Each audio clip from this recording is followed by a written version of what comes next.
A skeptical nurse saw something impossible inside a hospital in Houston, Texas. Her co-workers thought she'd lost her mind when she claimed she saw Jesus Christ at exactly 3 a.m. in the ICU. Security guards even reviewed the surveillance cameras, but the footage showed nothing. Still, every person who was in that room that night would later admit the same thing. After what happened there, their lives were never the same again. Before we begin, write in the comments where you're watching from and what time it is. I want to see how far this miracle of Jesus is traveling tonight. January 21st, 2025, Houston, Texas. The rain had started before midnight, fine and steady, misting the glass walls of St. Luke's Medical Center and turning the parking lot lights into soft halos that trembled on the wet asphalt. Inside, the building breathed its own mechanical rhythm. Ventilators sighing, monitors blinking like quiet stars in rooms where time felt paused. In the West Wing ICU, nurse Laura Bennett, 41 years old, tightened her ponytail in front of the staff mirror and glanced at the clock above the medicine cabinet. 6:47, 13 minutes before another 12-hour night. She rubbed a thumb over the silver ring hanging from a thin chain under her scrubs, a reflex she never thought about anymore. It had once belonged on her finger, but after Mark's death 5 years ago, she couldn't bear the weight of it there. Now it rested near her collarbone, just under the hospital badge that read, Bennett L. RN, Critical Care. The other nurses were laughing softly over vending machine coffee, sharing stories about kids and vacations, but Laura barely heard them. She slipped on her gloves, checked her pen light, and moved toward the patient list taped to the glass. The unit felt like home in the strangest way. Clean, sealed, predictable. Machines didn't lie, and if you learned their language, you could anticipate almost anything. People were messier. Faith was messier. But what happened before dawn that morning would rewrite everything she thought she knew about control. The shift began without incident. 8 rooms occupied, 2 on ventilators, 1 on dialysis. Laura read her notes like a soldier reviewing orders. She greeted Dr. Lin with a nod, accepted her assignment, and moved toward room 9. Miguel Alvarez, 33, male, post-trauma, day 9 of coma. Fall from scaffolding downtown, family visits daily, brings small wooden cross, don't remove. Laura smiled faintly at that last line, a courtesy written by a previous nurse who understood that some beliefs were best not argued with. The room smelled faintly of antiseptic and the floral cleaner used after dinner rounds. Outside, rain tapped against the window, a sound too gentle for a city as loud as Houston. She adjusted Miguel's oxygen flow, checked his IV site, and documented vitals on the digital chart. Everything normal, stable, her kind of comfort. She glanced at the bedside table, the cross his mother always left there. Dark wood, smooth from handling, a small nick on one arm. She'd seen it 100 times, but tonight she lingered for a reason she couldn't name. At 8:42 p.m., the trauma pager buzzed down the hall. Another case, another storm casualty. The team mobilized in practiced silence, and for a while, Laura forgot herself in motion. It was easier that way. Tasks stacked like dominoes, each one tipping neatly into the next. Around midnight, the unit quieted. Only the machines spoke. A ventilator exhaled with a long hiss. The heart monitors pulsed like green fireflies in the dark. She poured coffee from the break room pot, its bitterness grounding her. The night felt unusually long, like the hospital itself was holding its breath. She caught her reflection in the window, tired eyes, hairline beginning to silver, a face that looked older than 41. There was a time she had prayed before every shift, whispering small petitions under her breath. But those habits had burned out the night Mark died in the same ward she still walked every evening. Since then, she didn't talk to God. She worked beside him sometimes, maybe, but she didn't talk. Just after 2, a nurse named Kelly waved from the opposite hall. "You ever go home?" she joked. Laura smiled without answering. It wasn't worth explaining that home didn't feel like a place anymore. The next hour stretched thin. The rain had stopped, leaving the world slick and silent beyond the glass. Laura made her rounds again, light on her feet, quiet as shadow. Room 3, stable. Room 7, meds due at 4. Room 9, Miguel. She stood at the doorway and hesitated. Something about the air felt different, cooler, heavier, like the faint charge before lightning. She walked in slowly, eyes on the monitors, heart rate steady, pressure slightly low, oxygen within range, everything fine. She was turning to leave when she noticed it. The scent. It wasn't strong at first, just a trace, warm, earthy, unmistakably alive. It smelled like cedarwood after rain, or old church pews when candles have burned too long. It didn't belong here. She froze, inhaling carefully. No flowers, no perfumes. The vents hummed evenly.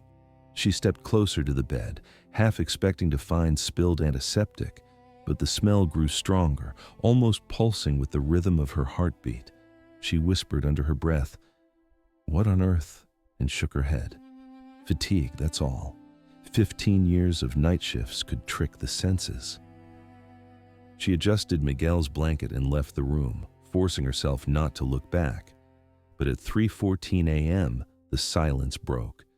The cardiac monitor blared an alarm so sudden it cut straight through her chest. She ran. Inside room 9, the lights flickered from the sudden surge of the alarm system. Miguel's oxygen levels plummeted, heart rate erratic, pressure falling. She grabbed the emergency meds, called for respiratory on the intercom, and reached for the IV line, then stopped. Something had changed again. The air wasn't heavy now. It was radiant. Not bright exactly, just luminous, as if light itself had taken form. Her breath caught.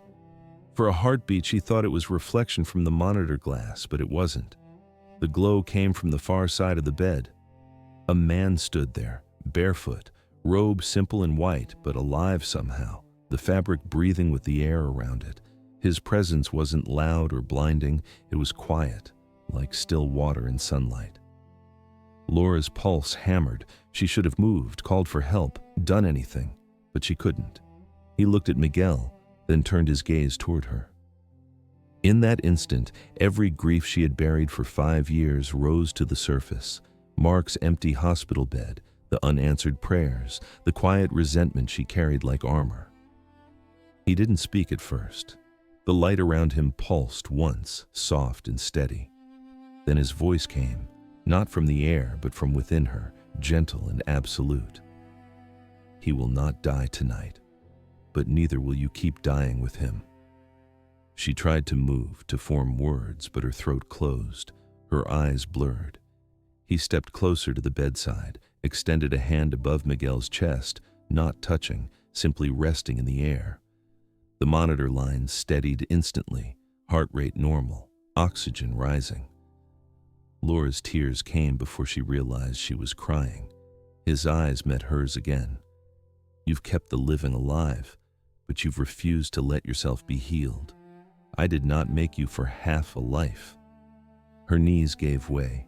She gripped the rail, half kneeling, heart pounding so violently she thought she might faint. The light shifted, grew softer. She blinked once, and he was gone. The room dimmed back to sterile white. Only the monitors remained, their beeping calm and steady. And yet the scent lingered, warm, earthy, unexplainable. For a long time, she stood there unable to move. Finally, she reached for the bed rail, checked Miguel's vitals again, confirmed what she already knew. He was stable, stronger than he'd been in days. She left the room on shaking legs, closed the door quietly, and leaned against the cold wall of the corridor, trying to breathe. The world had not ended, the hospital had not changed, and yet nothing was the same. She pressed her hand to her chest, feeling the chain of the ring through her scrub top. Outside the ICU, rain had begun again, tapping softly against the glass. In the security office down the hall, the monitors kept recording their endless, silent footage. But if anyone were to watch those screens later, They would see only a nurse standing alone in a hospital room, still, trembling, and nothing else at all. And in less than an hour, she would go looking for proof of what no camera could ever hold. When the next shift change came, no one in the unit noticed that Laura barely spoke.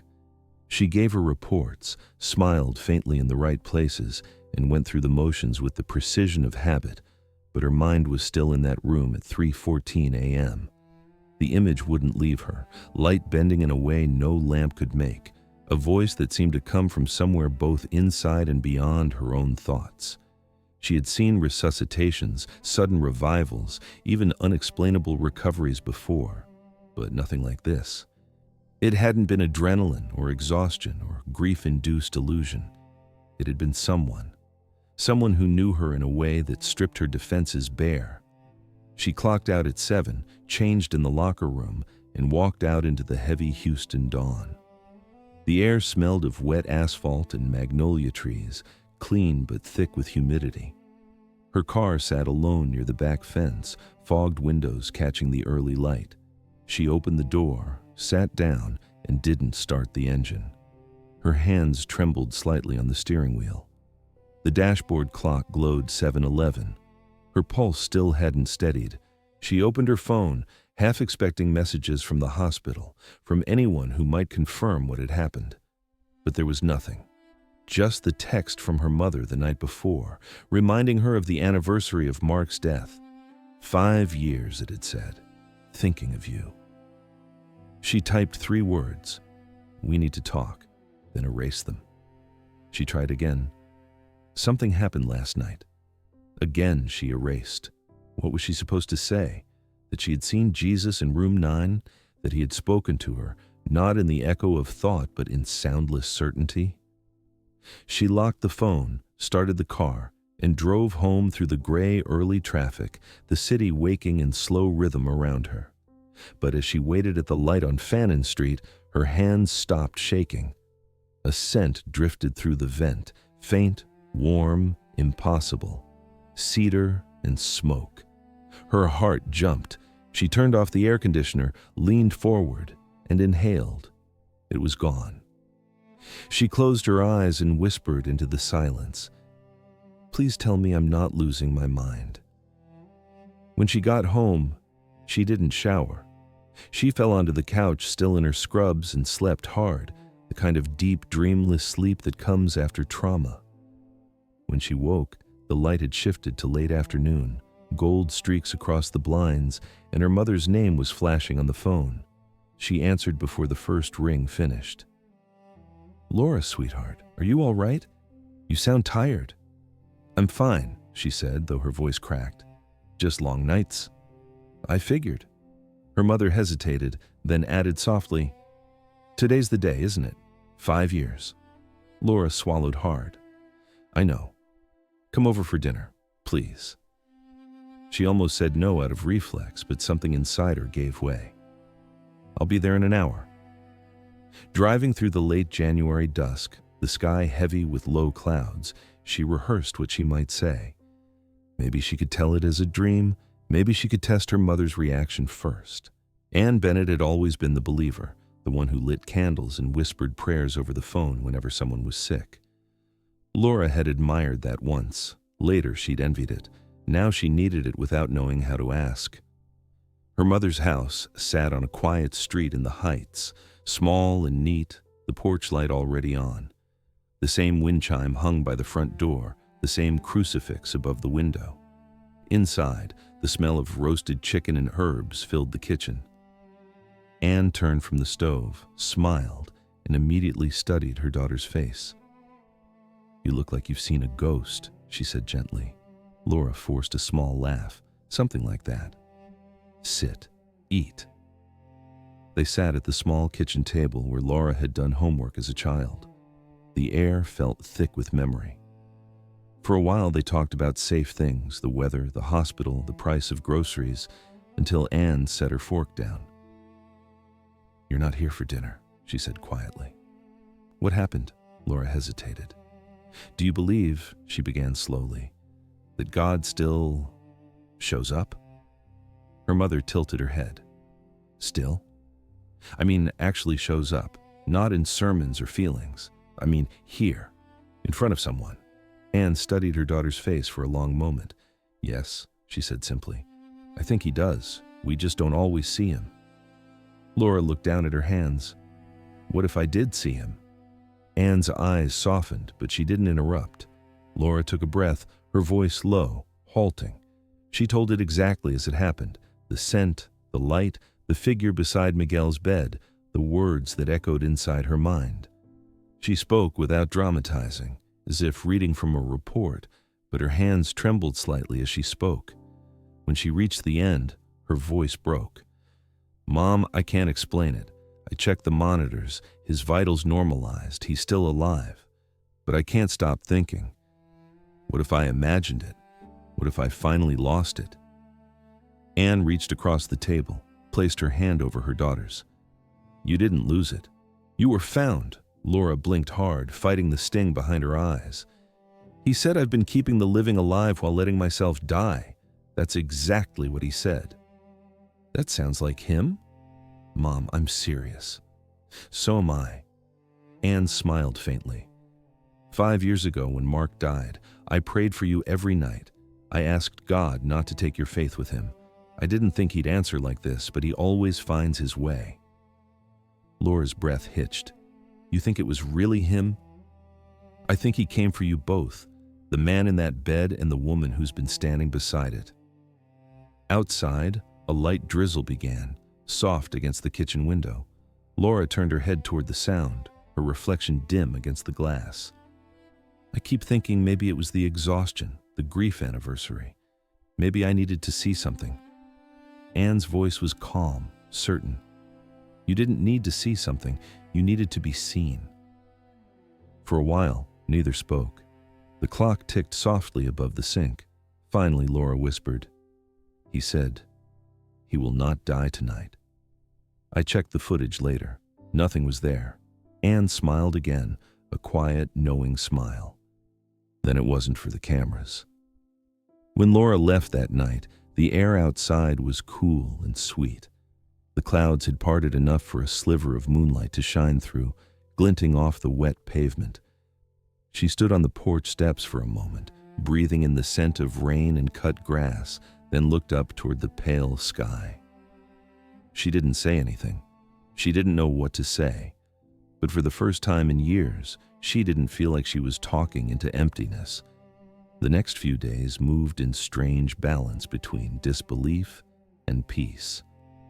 At work, she said nothing to anyone. The ICU moved as it always did. Alarms, rounds, charts, code blues, laughter in the break room. But something had shifted. When Miguel's mother and sister came each morning to pray, Laura didn't look away anymore. One afternoon, she even found herself standing beside them, not joining, but not leaving either. The words of their prayers, soft and steady, no longer irritated her. They comforted her in a way she couldn't explain. Sometimes she caught herself glancing at the clock near 3 a.m, half expecting something to happen. Nothing did. The world went on quietly, as if protecting the secret she carried. Yet once, while adjusting Miguel's IV, she thought she smelled it again, the faint trace of wood smoke and myrrh. It vanished as quickly as it came, leaving her heart racing with both fear and longing. She still hadn't told anyone else. She didn't know how to. But each morning when she drove home, the sunrise over the freeway looked different. Not brighter, not more dramatic, just less empty.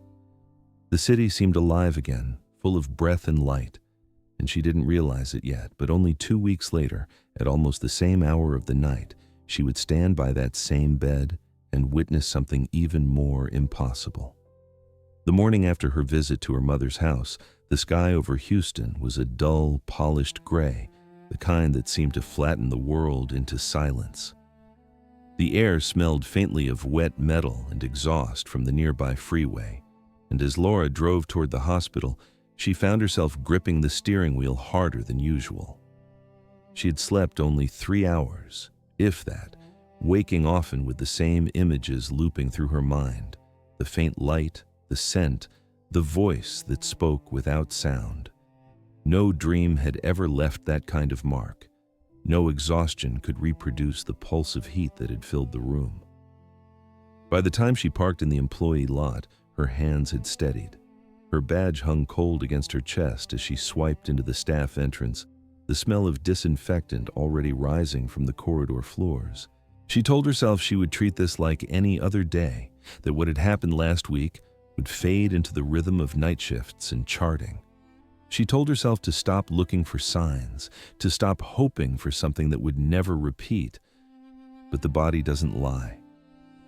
Her pulse quickened as she walked past room 9, as if her own nerves remembered what the mind tried to deny. She kept walking. The ICU was as it always was, controlled chaos under fluorescent light, a trauma admission from an overnight wreck, an older man in cardiac distress, a teenager in withdrawal. Familiar, containable. She updated notes, assisted with rounds, kept her head down. Yet every so often she'd catch herself turning toward room 9, listening for that rhythmic beep that had once turned erratic and then miraculously stilled itself. She wondered what she would do if it happened again, if he appeared again. Would she speak? Or would she fall silent like before, caught between awe and disbelief? By the time midnight crept across the monitors, she was exhausted enough to believe that perhaps this was all over. The world felt ordinary again, blessedly ordinary. She made her rounds with a cup of stale coffee in hand, adjusted dosages, checked intubations, and ignored the soft ache under her sternum that had settled there since that night. At 2:30 a.m., she paused at the nurse's station, rubbing her eyes. Troy, the night guard, walked by holding a clipboard. "You look like you've been here for days," he said lightly. "Feels like it," she murmured. He chuckled and kept walking, the sound fading down the corridor. The clock's second hand ticked with irritating precision. She stared at it, waiting for the minute to turn, then pushed herself off the chair. "One more round," she whispered, more to herself than to anyone else. The hallway was empty, the air still. The only sound was the layered rhythm of machines, ventilators, monitors, the slow mechanical breath of the sleeping. When she reached room 9, she stopped again. Miguel Alvarez lay as he always did, still, pale, the faint flutter of his chest the only proof of life. She glanced at his chart. Stable. She adjusted his IV and wrote down the numbers, and then she noticed something. The wooden cross that his family had left, the one she had seen 100 times, had fallen to the floor. She bent down to pick it up, brushing off the dust, and as her hand touched it, a strange calm spread through her chest. The wood was warm, not in the way of something left under light, but as if it carried its own heat. She looked around the room. Everything was quiet. She placed the cross gently back on the bedside table and stood there a moment longer than she meant to, watching the rise and fall of his breathing. She whispered without knowing why. "Stay." She wasn't sure who she was speaking to, Miguel or someone else entirely. When her shift ended, dawn was breaking over the parking lot, turning the puddles into sheets of silver. The city skyline glowed faintly in the distance, a reminder that outside these walls, life was still running at full speed. She sat in her car for a while, the engine off, letting the morning hum around her. Then, slowly, she opened her phone and typed a message to her mother. "You were right. Maybe I was seen." She didn't send it. She just stared at the words until the screen went black. The following week was a blur of repetition: work, home, sleep, return. But something subtle had changed. The weight she used to carry in her shoulders felt lighter. She still questioned what she'd witnessed, but the questioning no longer felt like a rebellion. It felt like reaching. She found herself pausing during her rounds whenever a family prayed beside a bed. She didn't join them, not exactly, but she didn't avoid them either. One night, a young mother asked if she would stand with her while she prayed over her infant son. Normally, Laura would have excused herself, citing protocol or tasks, but instead she said softly, "Of course," and stayed. The words the woman whispered were simple, desperate, filled with the raw plea of someone who still believed in being heard. "Please, Lord. Please." Laura felt the sting in her own eyes as she stood there, not praying, just listening. When the mother finished, she looked up and whispered, "Thank you." Laura nodded, unable to speak, and walked away before anyone could see the tears gathering at the edge of her vision. But it was what happened 2 weeks later, deep in another long night, that erased every remaining doubt. It was February now, the cold lingering longer than usual. Around 3 in the morning, she was reviewing lab results at the station when a sound she hadn't heard in weeks broke the monotony, the alarm from room 9. Her chest tightened instantly. The sound wasn't the harsh, panicked tone of failure. It was steady, rhythmic, like a heartbeat returning from distance. She ran down the corridor, her shoes whispering against the polished floor, and pushed through the door. Miguel's eyes were moving beneath his lids. For a second, she thought she was imagining it, but then his hand twitched, fingers curling weakly toward the blanket.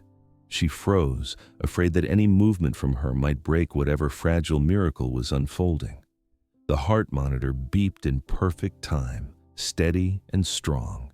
She stepped closer, her voice barely a whisper. "Miguel?" His breathing quickened. His eyelids fluttered open, disoriented at first, then slowly focusing on her face. He blinked hard as if the light hurt, and then his lips parted. The sound was rough, the voice faint but clear. "Where's the man in white?" Laura felt the floor tilt beneath her. "What did you say?" He swallowed, his throat dry from weeks of silence.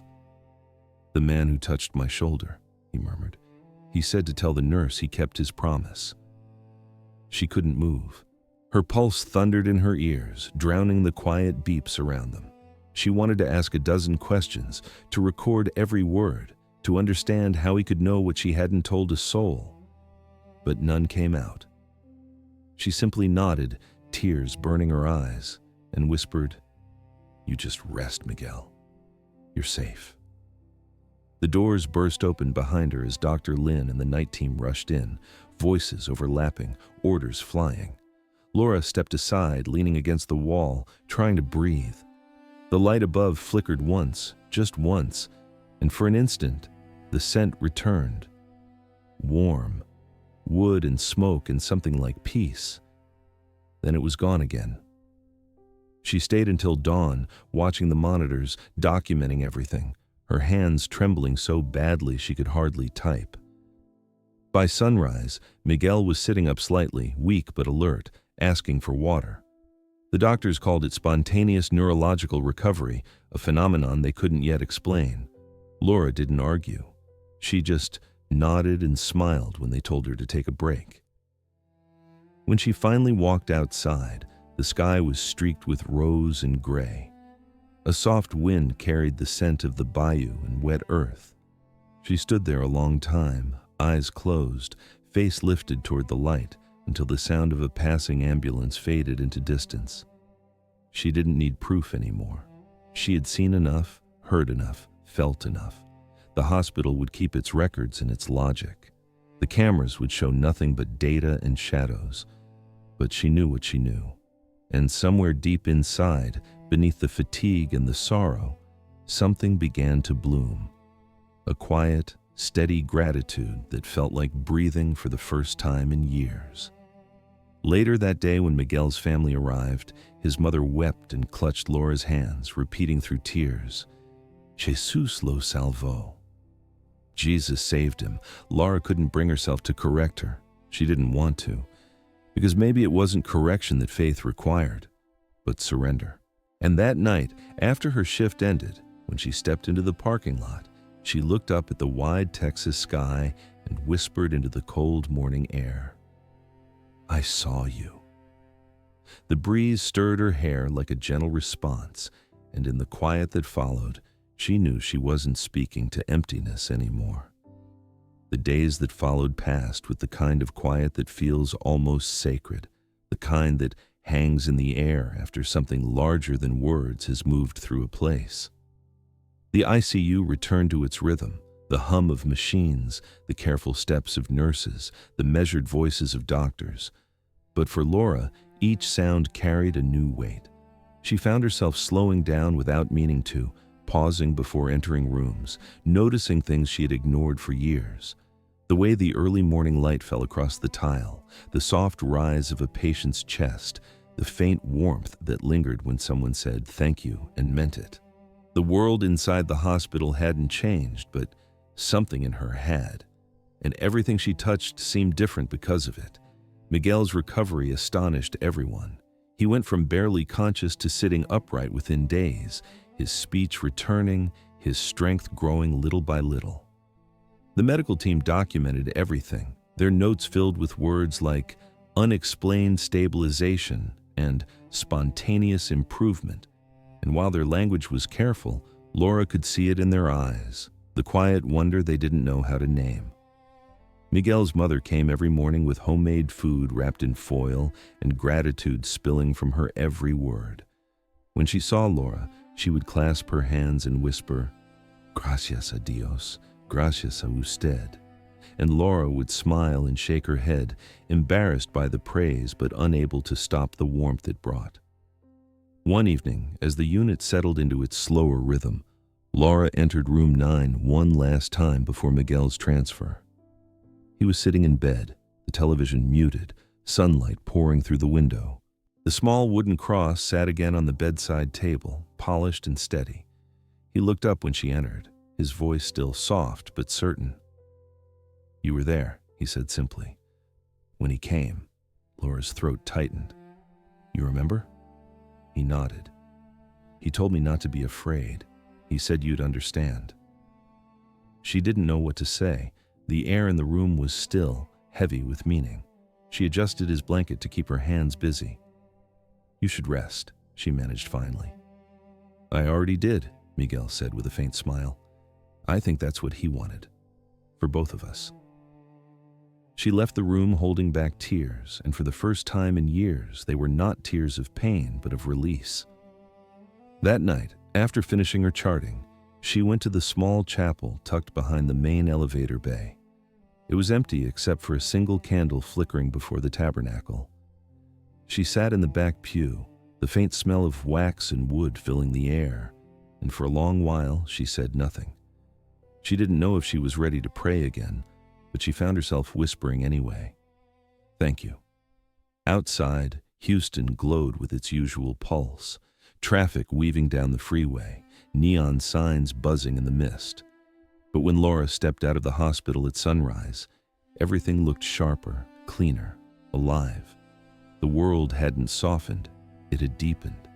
The wind brushed against her face, cool and carrying the scent of rain, and she tilted her head toward it, eyes closed as if listening for something she now knew was always there. That morning, as she walked to her car, she noticed a small shape on the ground near the parking curb, the wooden cross Miguel's family had brought. It must have fallen from one of their bags. She picked it up carefully, brushing away the dirt, and turned it over in her hand. It was warm again, just like before. She held it for a moment longer, then slipped it into her pocket, where it rested against her heartbeat. In the weeks that followed, she carried it everywhere, not as proof, but as a reminder. Faith, she realized, wasn't about certainty. It was about trust, the quiet kind that survives in sterile rooms and sleepless hours, the kind that keeps showing up even when you think you've forgotten how. Sometimes during the night shifts, when families prayed beside their loved ones, she'd pause by the door and bow her head just slightly. Not out of obligation, but out of reverence. For them, for what she had seen, for what she no longer needed to understand. And there, in the calm between beeps and breathing, she found herself finally forgiving the one person she had never forgiven before, herself. It came not as a moment of revelation, but as a slow unfurling, a soft acceptance that filled the empty places she'd carried for so long. Forgiveness didn't erase the pain, It transformed it into something livable, something she could hold without bleeding. That was the real miracle, not light or visions or sudden healing. It was the quiet rebirth of a heart that had learned to beat again in faith. Let us pray for those who still seek light in their darkest moments, for every soul that walks through silence believing it is alone. Let us remember that grace does not always arrive in thunder or fire, but often in the soft breath beside a hospital bed, in the whisper of forgiveness we give ourselves when no one else can. May those who carry sorrow find rest tonight. May those who doubt feel seen in their questioning. May we all learn to look for the divine not in perfection, but in presence, in the hand that steadies us, in the stranger who reminds us that love still breathes here. May peace settle where pain once lived, and may hope grow quietly in every heart that has forgotten how to hope. Amen. If this story reached your heart tonight, write, "I believe this really happened" in the comments. I'll be reading every single one, so I'll know how many of you are still here with us, still believing, still holding on to faith. Your words matter more than you think. Please, take a moment to share this with someone who might need to know that healing can still find them, even in the places they least expect it. Also take a moment to like the video and subscribe to the channel. It helps more people find these true stories of faith and hope, and it tells me you want to keep walking this journey with us. Turn on the bell too, so you never miss when the next story comes. Thank you for watching. God bless you. Sometimes the greatest miracles are not the ones that change the world around us, but the ones that change the world within us and keep it tender, faithful, and alive.